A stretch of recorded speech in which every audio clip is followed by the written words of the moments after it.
Okay બચ્ચા log last time જે છે એ ચાલશે કઈ લાસ્ટ ટાઈમ જે છે ચેપ્ટર નંબર 2 પૂરું કરી દીધું હતું. લાસ્ટ લેક્ચર જે હતો એ સોલ્યુશનનો દ્રાવણનો અભિસરણ દબાણ ઓસ્મોટિક પ્રેશર વાળું કરાવ્યું હતું.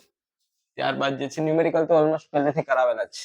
ઠીક છે, તો નવું ચેપ્ટર જે છે આપણું ઇલેક્ટ્રોકેમિસ્ટ્રી લઈએ.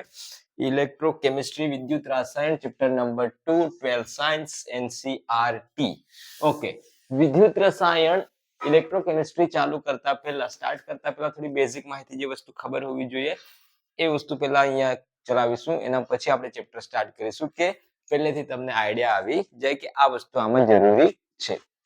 ઓકે, ધેન એના પછી બાબુ બોલે કે આ વસ્તુ છે, આ વસ્તુ તમારા માઇન્ડમાં ખ્યાલ હોવી જોઈએ. ઓકે, ધેન પહેલી વસ્તુ તો અહીંયા રેડોક્સ રિએક્શન જે 11th માં કરી આવ્યા છે એને જરાક લઈ લેવું પડશે. રેડોક્સ રિએક્શન ગુજરાતીમાં રેડોક્સ પ્રક્રિયા થશે, લખતા નથી ગુજરાતીમાં, બરાબર.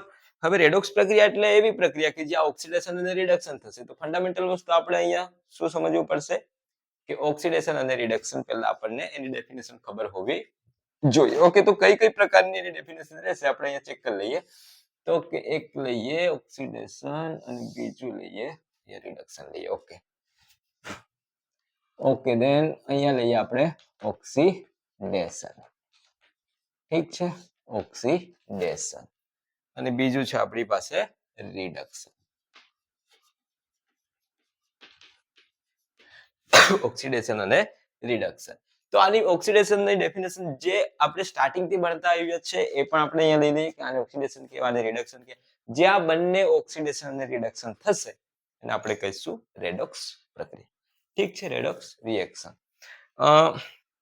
બીજી વસ્તુ કે એની કેટલીક ડેફિનેશનો છે ઓક્સિડેશનની અને રિડક્શન, એકવાર લઈ લઈએ. તો ઓક્સિડેશન એટલે શું? તો પહેલી ડેફિનેશન આપણે એ લઈએ કે ઓક્સિડેશન એટલે એડિશન ઓફ ઓક્સિજન. ઓક્સિજન પ્રક્રિયામાં ઓક્સિજનનો ઉમેરો થશે એને આપણે કહીશું ઓક્સિડેશન કહીશું. જેમ કે અહીંયા આપણે લઈએ છે એલ્યુમિનિયમ લઈ લઉં છું, એલ્યુમિનિયમમાં ઓક્સિજન એડ કરું છું અને અહીંયા બનાવી દઉં છું Al2O3. તો આ થયું તમારું એડિશન ઓફ ઓક્સિજન. એટલે કે જે પ્રક્રિયામાં ઓક્સિજન ઉમેરો થશે એને આપણે કહીશું, શું કહીશું એને? તો કે એને આપણે કહીશું ઓક્સિડેશન. તો રિડક્શન શું થશે? તો રિડક્શન ની ડેફિનેશન જો જોઈએ તો રિડક્શન ની ડેફિનેશન તો કે રિમૂવલ ઓફ ઓક્સિજન. તો કે જે પ્રક્રિયામાં ઓક્સિજન દૂર થતો હોય, જે પ્રક્રિયામાં ઓક્સિજન દૂર થતો હોય એને પણ આપણે શું કહીશું? રિડક્શન કહીશું. તો એનું એક્ઝામ્પલ જો લેવું હોય તો એનું એક્ઝામ્પલ આમાંથી લઈ લઈએ ને, તો કે Al2O3 છે, એની આપણે રિએક્શન કરાવી દઈએ કાર્બન સાથે અને કાર્બન સાથે રિએક્શન કરાવીશું તો અહીંયા બનશે CO2, ગેસ નીકળી જશે અહીંથી અને એલ્યુમિનિયમ માંથી શું અલગ થાય છે? તો કે ઓક્સિજન.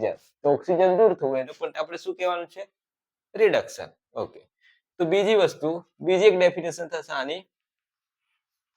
તો કે બીજી ડેફિનેશન થશે રિમૂવલ ઓફ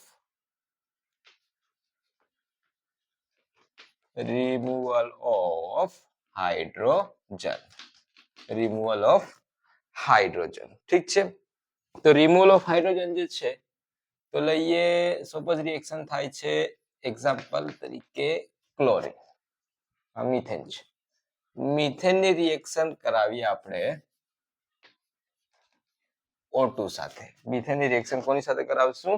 O2 સાથે. તો અહીંયા બનશે CO2 અને H2O બને છે. ઓકે, બેલેન્સિંગ વાળો હમણાં ધ્યાનમાં નહીં લેતા, બરાબર છે? સમતોલન કરવાનું, બેલેન્સ કરવાનું હમણાં ધ્યાનમાં નહીં લેતા. ખાલી ઓક્સિજન એડ થાય છે, રિમૂવ થાય છે. અહીંયા મિથેનમાંથી શું થયું? તો કે ઓક્સિજન રિમૂવ થાય છે. તો ઓક્સિજન રિમૂવ થાય છે તો મિથેનમાંથી રિમૂવ થયો છે અને હાઇડ્રોજન શું થાય છે? તો કે હાઇડ્રોજન રિમૂવ થાય છે. ઓકે, બરાબર. તો એને આપણે શું કહીશું? ઓક્સિડેશન. તો અહીંયા શું બનશે? એડિશન ઓફ હાઇડ્રોજન થશે હાઇડ્રોજનના સંદર્ભમાં. ઓકે, હાઇડ્રોજનના સંદર્ભમાં શું થશે? તો કે એડિશન ઓફ હાઇડ્રોજન. તો કે જે રિએક્શનમાં શું થશે કે હાઇડ્રોજન એડ થશે, જે પ્રક્રિયામાં હાઇડ્રોજન ઉમેરો થશે એને આપણે કહીશું રિડક્શન. જેમ કે CH2 double bond CH2 alkene લઈએ અને એમાં જે છે રિએક્શન કરાવીએ આપણે H2 ની પેલેડિયમ ધાતુ નિકલ ધાતુ સાથે, તો બનશે અહીંયા CH3CH3. તો આલ્કીન માંથી આલ્કીન બને છે, આ પણ તો એડિશન ઓફ હાઇડ્રોજન છે, હાઇડ્રોજનનો ઉમેરો. ઓકે, બીજી રિએક્શન થશે, બીજું ડેફિનેશન થશે તો કે loss of electron. Loss of electron કે જે પ્રક્રિયામાં ઇલેક્ટ્રોન શું થશે, દૂર થશે. આ ખાસ ઇમ્પોર્ટન્ટ છે. આમાં જે છે ને આના કરતા આ જે હમણાં જો ડેફિનેશન લખાવું છું આ બહુ ઇમ્પોર્ટન્ટ છે. લોસ ઓફ ઇલેક્ટ્રોન એટલે કે ઇલેક્ટ્રોન દૂર થવા, જે પ્રક્રિયામાં ઇલેક્ટ્રોન દૂર થતા હોય. સપોઝ એક એક્ઝામ્પલ આપી દઉં છું. સોડિયમ મેટલ છે, સોડિયમ મેટલ માંથી એક ઇલેક્ટ્રોન શું થાય છે, રિમૂવ થાય છે. તો આ રિએક્શન આપણે કહીશું ઓક્સિડેશન. આમાં તો કે આનું એક્ઝામ્પલ રિડક્શન નું, તો આમાં લોસ ઓફ ઇલેક્ટ્રોન, તો આમાં શું થશે, ગેઇન ઓફ ઇલેક્ટ્રોન. તો કે જે રિએક્શનમાં શું થશે, જે રિએક્શનમાં ઇલેક્ટ્રોનનો સ્વીકાર થાય, શું થાય, સ્વીકાર થાય, એને આપણે કહીશું રિડક્શન. ઓકે, એક્ઝામ્પલ લઈએ તો 1/2 Cl2 લઈ લઈએ પ્લસ 1 ઇલેક્ટ્રોન ગેઇન કરશે તો ભાઈ મારો બનશે Cl માઇનસ માં આ 1 ઇલેક્ટ્રોન શું કરશે, ગેઇન કરી લેશે. હજુ એક બીજી વસ્તુ છે તો કે ચોથી, આ પણ ઇમ્પોર્ટન્ટ છે, તો કે increment in oxidation number of any element. બરાબર, ઓક્સિડેશન આંકમાં વધારો થાય. શું કહું છું, ઓક્સિડેશન આંકમાં વધારો થાય તો એને આપણે કહીશું ઓક્સિડેશન. અને ઓક્સિડેશન નંબરમાં ઘટાડો થશે 4 નંબર, તો કે decrement of oxidation number. તો કે ઓક્સિડેશન આંકમાં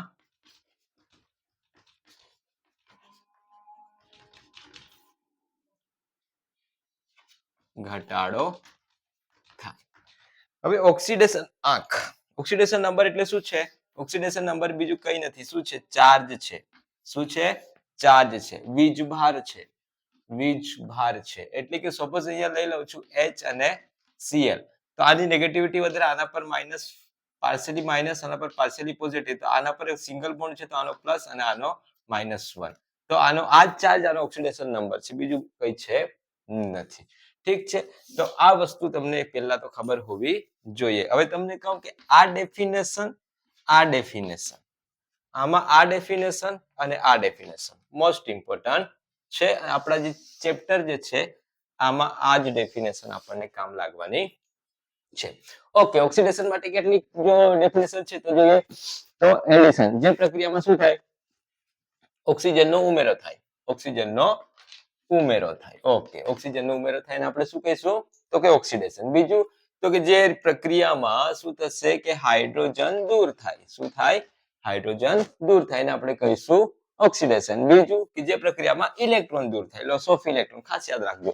અને બીજું કે ઓક્સિડેશન આંકમાં વધારે થાય તો એ આપણે એને કહીશું ઓક્સિડેશન. ત્યારબાદ રિડક્શન, રિમૂવલ ઓફ ઓક્સિજન, તો કે જેમાં ઓક્સિજન દૂર થાય એને આપણે કહીશું રિડક્શન. બરાબર, ત્યારબાદ એડિશન ઓફ હાઇડ્રોજન, તો કે હાઇડ્રોજનનો ઉમેરો, તો એને પણ આપણે શું કહીશું, રિડક્શન કહીશું. બીજી વસ્તુ તો કે ગેઇન ઓફ ઇલેક્ટ્રોન, ઇલેક્ટ્રોનનો સ્વીકાર કરે, જે પ્રક્રિયામાં ઇલેક્ટ્રોન સ્વીકારશે. આ વસ્તુ ખાસ યાદ રાખજો કે ડાબી બાજુ તમારા ઇલેક્ટ્રોન શું થશે, આ રીતે લઈશું, તો ડાબી બાજુ ઇલેક્ટ્રોન ગેઇન કરશે અને જમણી બાજુ ઇલેક્ટ્રોન લોસ કરશે. તો એને આપણે કહીશું જે પ્રક્રિયામાં ઇલેક્ટ્રોન સ્વીકાર કરે એને કહીશું શું કહીશું? તો કે રિડક્શન. અને ઓક્સિડેશન આંખમાં ઘટાડો થાય તો એને શું કહીશું? રિડક્શન. જ્યાં આ બંને રિએક્શનો થાય છે એને આપણે કહીશું રેડોક્સ રિએક્શન. ઓકે, તો આટલી વસ્તુ તમારે અહીંયા યાદ રાખવાની છે.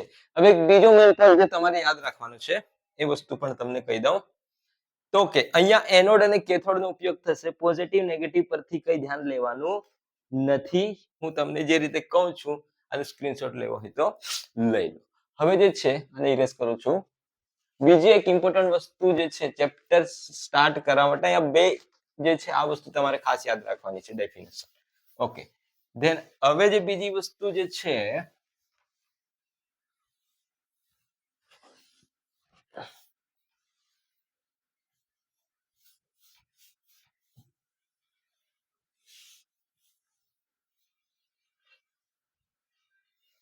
ઓકે, બીજી વસ્તુ તો કે એક આવશે એનોડ અને બીજો આવશે કેથોડ. એનોડ અને પ્લસ માઇનસ થી એનોડ અને કેથોડ નું આઈડેન્ટિફિકેશન કરવાનું નથી, હું તમને પહેલા કહી દઉં છું. પણ એક જે બેઝિક વસ્તુ છે મેં તમને શીખવાડવા માંગુ છું કે આખા ચેપ્ટરમાં આ વસ્તુ તમારે યાદ રાખવી પડશે. તો કે એનોડ એટલે શું? કે એનોડ એવો ટર્મિનલ છે, એનોડ એવો વિદ્યુત ધ્રુવ રહેશે કે જ્યાં હંમેશા ઓક્સિડેશન થશે. પછી પ્લસ માઇનસ જોવાનું નથી. એનોડ પર હંમેશા શું થશે? વેર ઓક્સિડેશન અકર. એવો ટર્મિનલ છે કે જ્યાં હંમેશા શું થશે? ઓક્સિડેશન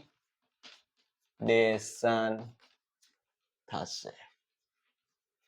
શું થશે? ઓક્સિડેશન થશે. કેથોડ એવો ટર્મિનલ છે કે જ્યાં હંમેશા શું થશે? વેર રિડક્શન અકર. કે જ્યાં હંમેશા શું થશે? હંમેશા રિડક્શન થશે. રિડક્શન થશે. એટલે કે એનોડ અને કેથોડ નો ટર્મિનોલોજી આ તમને ખબર હોવી જોઈએ. તો કે એનોડ તો કે એનોડ પર હંમેશા ઓક્સિડેશન, કેથોડ તો કેથોડ પર હંમેશા રિડક્શન. તો કે ઓક્સિડેશન એટલે શું? Loss of electron. અને રિડક્શન એટલે શું? Gain of electron. ઇલેક્ટ્રોન દૂર થવા, ઇલેક્ટ્રોન સ્વીકારવા. આ વસ્તુ તમારે યાદ રાખવાની છે. હવે આપણે જોઈએ છે ચેપ્ટરમાં અંદર જઈએ. તો કે હવે અંદર જવાનું છે તો એમાં આપણી પાસે જે છે આપણો ટોપિક છે ઇલેક્ટ્રો કેમેસ્ટ્રી. શું છે? ઇલેક્ટ્રો કેમેસ્ટ્રી, વિદ્યુત રસાયણ. શું છે? વિદ્યુત રસાયણ છે. શું છે? વિદ્યુત રસાયણ. હવે આ જે વિદ્યુત રસાયણ જે છે, હવે ઇલેક્ટ્રોકેમિસ્ટ્રી નો મતલબ શું થશે? તો કે ઇલેક્ટ્રો એટલે તમારી વિદ્યુત એટલે ઇલેક્ટ્રિક એનર્જી. અહીંયા શું થશે? Electric energy. Electric energy. Chemistry નો મતલબ આપણે અહીંયા આ રીતે લઈએ કે કેમિકલ એનર્જી. Chemical energy. વિદ્યુત અને રસાયણ. બરાબર છે? વિદ્યુત અને રસાયણ. હવે આમાં આ વસ્તુ છે તો કે અહીંયા ઇલેક્ટ્રોકેમિસ્ટ્રીમાં ક્યાંક તો વિદ્યુત ઉર્જાને રાસાયણિક ઉર્જામાં કન્વર્ટ કરવાનું છે, ક્યાંક તો રાસાયણિક ઉર્જાને વિદ્યુત ઉર્જામાં કન્વર્ટ કરવાનું છે. તો ઇલેક્ટ્રોકેમિસ્ટ્રી વિદ્યુત રસાયણનો મતલબ આ થશે. ફંડામેન્ટલ વસ્તુ આપણે શું જોવાનું છે તો કે અહીંયા જો છે કંઈક ને કંઈક અંશે અહીંયા ટ્રાન્સફર થાય છે. જોજો, તો અહીંયા આપણે બે સેલ ભણવાના રહેશે, એક ગેલ્વેનિક સેલ, એક ઇલેક્ટ્રોલાઇટિક સેલ. તો અહીંયા પહેલા તો એક વસ્તુ તમને કહી દઉં કે વિદ્યુત ઉર્જા છે. આ શું છે? આ છે આપણી વિદ્યુત ઉર્જા અને આ છે આપણી રાસાયણિક ઉર્જા. તો હું તમને પહેલા કહી દઉં છું, આવી કોઈક સિસ્ટમ થશે. એક પહેલા જ કહી દઉં છું, એક તો તમારો ગેલ્વેનિક કોષ છે, ગેલ્વેનિક સેલ. બરાબર, ગુજરાતીમાં પણ ગેલ્વેનિક કોષો જ કહેવાય છે. આ જે છે એ કેમિકલ એનર્જીનું ઇલેક્ટ્રિક એનર્જીમાં કન્વર્ટ કરશે. રાસાયણિક ઉર્જાનું વિદ્યુત ઉર્જામાં રૂપાંતર કરશે. બીજો આપણી પાસે લેવાનું છે તો કે બીજો છે આપણી પાસે ઇલેક્ટ્રોલાઇટિક સેલ. ઇલેક્ટ્રોલાઇટિક સેલ એ શું કરશે તો કે એ ઇલેક્ટ્રિક એનર્જી ને શેમાં કન્વર્ટ કરશે કેમિકલ એનર્જીમાં. એટલે કે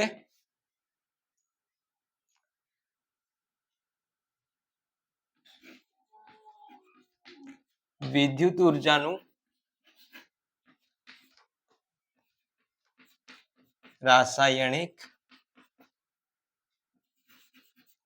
ઉર્જામાં રૂપાંતર કરે છે.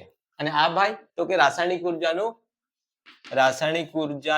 શેમાં કન્વર્ટ કરે છે વિદ્યુત ઉર્જામાં રૂપાંતર.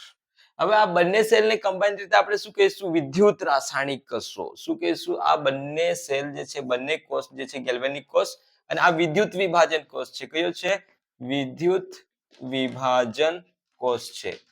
આ બંને કોષોને કમ્બાઈન રીતે હું શું કહીશ તો કે આ બંને કોષોને કહીશ ઇલેક્ટ્રોકેમિકલ સેલ. ઇલેક્ટ્રોકેમિકલ સેલ એટલે કે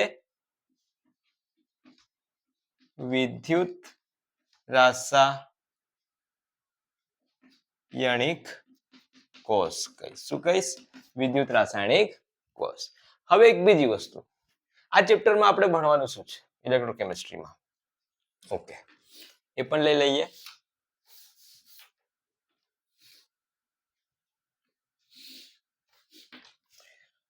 આપણે છે ઇલેક્ટ્રોકેમિસ્ટ્રી. ઓકે ઇલેક્ટ્રોકેમિસ્ટ્રી એટલે કે વિદ્યુત રસાયણ. આમાં પહેલા તો એક વસ્તુ ભણવું પડશે આપણે તો કે ગેલ્વેનિક સેલ જોવો પડશે. બીજું જોવું પડશે તો કે ઇલેક્ટ્રોલાઇટિક સેલ. Electrolytic cell. ત્રીજી વસ્તુ conductance of solution. Conductance of solution એટલે અહીંયા આયનનો ફ્લો ગેલ્વેનિક કોષ. આ શું છે તમારો ગેલ્વેનિક કોષ જે શું કરે છે તો કે કેમિકલ એનર્જીને ઇલેક્ટ્રિકલ એનર્જીમાં કન્વર્ટ કરશે. ઇલેક્ટ્રોલાઇટિક સેલ ફેરાડેના નિયમ ફેરાડેના લો ને બધા અહીંયા આવશે તો કે આ ઇલેક્ટ્રિક એનર્જીને કેમિકલ એનર્જીમાં કન્વર્ટ કરશે એટલે કે વિદ્યુત ઉર્જાને રાસાયણિક ઉર્જામાં. કન્ડક્ટન્સ આપણે કોઈ પણ ઘન પદાર્થ હોય સોલિડ ફોર્મ હોય એમાંથી ઇલેક્ટ્રોન એમાંથી કરંટ કઈ રીતે પાસ થાય તો એમાંથી કરંટ પાસ થશે તમારા ઇલેક્ટ્રોનના કારણે. તો આયનો લઈએ છીએ તો આયનો સોરી કન્ડક્ટન્સ વાહકતા. આ વસ્તુ શું છે વાહકતા. વાહકતા આ વિદ્યુત વિભાજન કોષ. વિદ્યુત વિભાજન કોષ. ઓકે કન્ડક્ટન્સ વાહકતા. તો આમાં કરંટ કઈ રીતે પાસ થાય છે તો આમાં કરંટ પાસ થશે આપણે ફ્લો શું જોવું પડશે આમાં ફ્લો ઓફ આયન. આયનનો ફ્લો ચેક કરવાનો છે. ઓકે તો આટલી વસ્તુ અભ્યાસ કરવાની છે. મેઇન ફંડામેન્ટલ વસ્તુ યાદ રાખજો કે એનોડ પર હંમેશા ઓક્સિડેશન કેથોડ પર હંમેશા રિડક્શન થશે. ગેલ્વેનિક કોષ એક ઇલેક્ટ્રોકેમિકલ ઇલેક્ટ્રોલાઇટિક સેલ છે. બંનેને એકી સાથે જો હશે કમ્બાઈન રીતે એનું નામ થશે ઇલેક્ટ્રોકેમિકલ સેલ. એ બંને આ બંનેના ભાગ છે. તો ગેલ્વેનિક સેલ રાસાયણિક ઉર્જાનું વિદ્યુત ઉર્જામાં અને વિદ્યુત વિભાજન કોષ ઇલેક્ટ્રોલાઇટિક સેલ શું કરશે તો કે ઇલેક્ટ્રિક એનર્જીનું કેમિકલ એનર્જીમાં કન્વર્ટ કરશે. ભણવાનું શું છે તો કે ગેલ્વેનિક સેલ ઇલેક્ટ્રોકેમિકલ સેલ અને કન્ડક્ટન્સ ઓફ સોલ્યુશન ભણવાનું છે. ઓકે દેન નેક્સ્ટ લેક્ચર આપણે લેશું ગેલ્વેનિક સેલ. વેરી ઇઝી બરાબર. તો અહીંયા જે છે આ વસ્તુ ખાસ યાદ રાખજો. ઓક્સિડેશન રિડક્શન એનોડ અને કેથોડ અહીંયા સુધી રાખીએ.